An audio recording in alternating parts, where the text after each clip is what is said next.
Tengah pertama tahun 2024 akan segera berakhir. Hal ini sekaligus menandakan bahwa SP2DK triwulan kedua tahun 2024 harus segera ditutup dan Fiskus harus memberikan kesimpulan dan rekomendasi terkait surat permintaan penjelasan data dan keterangan tersebut.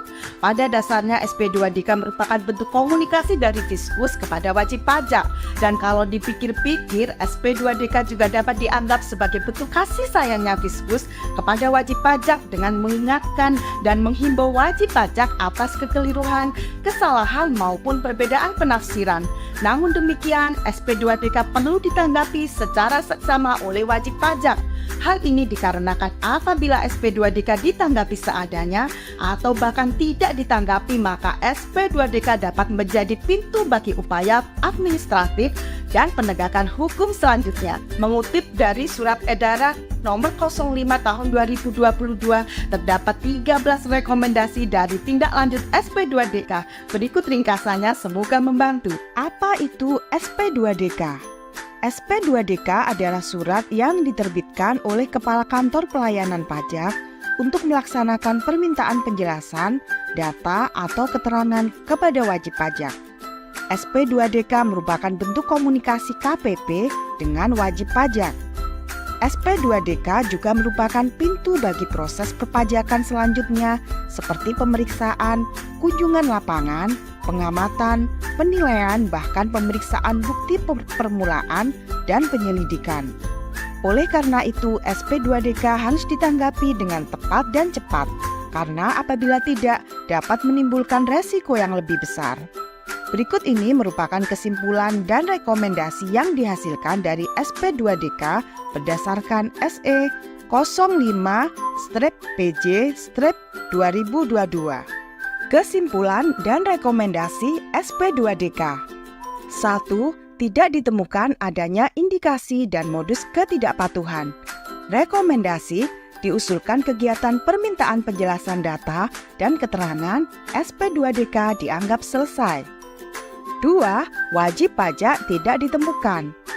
Diusulkan kegiatan pengamatan atau operasi intelijen, perubahan data, dan atau status wajib pajak secara jabatan, atau perubahan administrasi layanan, dan atau fasilitas perpajakan secara jabatan. 3. Wajib pajak orang pribadi meninggal dunia. Wajib pajak tidak memberikan penjelasan atas SP2DK atau wajib pajak menyampaikan penjelasan yang tidak sesuai hasil penelitian. Rekomendasi: diusulkan untuk melakukan pemeriksaan terhadap wajib pajak. 4. Wajib pajak bersedia melakukan penyampaian atau pembetulan SPT.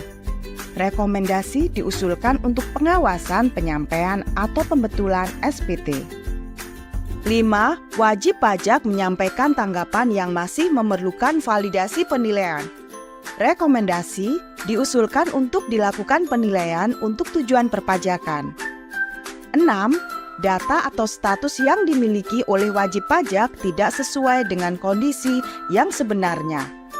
Rekomendasi: diusulkan untuk dilakukan perubahan data secara jabatan.